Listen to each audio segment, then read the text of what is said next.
Ne détruisez pas votre grâce. Shalom bien-aimés dans le Seigneur. Notre méditation du jour s'intitule « Ne détruisez pas votre grâce ». Nous tirons notre texte dans Jacques chapitre 4, le verset 6, qui nous dit ceci. Il accorde, au contraire, une grâce plus excellente. C'est pourquoi l'Écriture dit « Dieu résiste aux orgueilleux, mais il fait grâce aux humbles ». Alléluia. La grâce de Dieu dans notre vie demeure imprégnable et indestructible. Ni Satan, ni les hommes ne peuvent détruire la grâce que Dieu nous a accordée. C'est un principe immuable, raison pour laquelle Dieu ne peut pas tuer Satan. Car l'onction ou la grâce que Dieu avait donnée à Lucifer était indestructible. Alors, bien que notre grâce soit indestructible, il est possible que nous ne réussissons pas.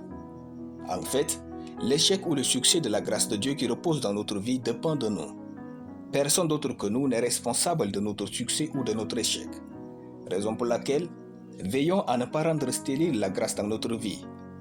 L'un des grands facteurs qui neutralise le succès de la grâce de Dieu est l'orgueil. Ayons une humilité plus grande que l'orgueil, afin qu'il ne nous soit jamais difficile de nous plier sous la parole de Dieu. L'Écriture dit « Dieu résiste aux orgueilleux. N'ayez aucune part avec l'orgueil. » L'orgueil vous pousse à croire que vous n'avez pas besoin de la grâce des autres pour réussir. Or, peu importe le succès de votre grâce, celle-ci est très limitée. Par conséquent, vous ne pourrez jamais tout faire. Cédez donc de la place dans votre vie pour bénéficier de la grâce des autres. Cédez de la place dans votre vie pour apprendre des autres, lire leurs livres, tirer des leçons de leurs expériences et recevoir de Dieu à travers eux. La vérité est que presque tout ce que nous savons vient des autres. Alors, faites-vous toujours la faveur de jouir de la grâce des autres. Chassez l'orgueil loin de vous. Plus vous êtes humble, plus votre grâce devient excellente.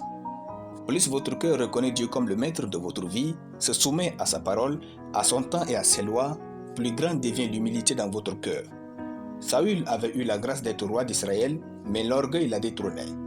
David était derrière les brebis en brousse et l'humilité l'a fait roi. Vastis était reine, mais l'orgueil l'a détrônée. Esther était une esclave, mais la grâce de Dieu l'a élevée avec humilité à la royauté. Plus vous êtes orgueilleux, plus vous perdez tout ce qui peut vous faire réussir votre vie, y compris vous-même. Que l'humilité vous fasse marcher dans la grâce divine avec succès. L'humilité est la chambre préférée des grands. Alléluia. Nous allons prier. Merci Père tendre et parfait. Je confesse que je marche dans l'humilité au nom de Jésus. Je soumets mon cœur à la parole et aux lois de Dieu. Une grâce plus excellente repose sur moi au nom de Jésus-Christ. Amen. La lecture biblique en une année, Osée chapitre 9 à Osée chapitre 11. Soyez bénis, c'était le pain du ciel.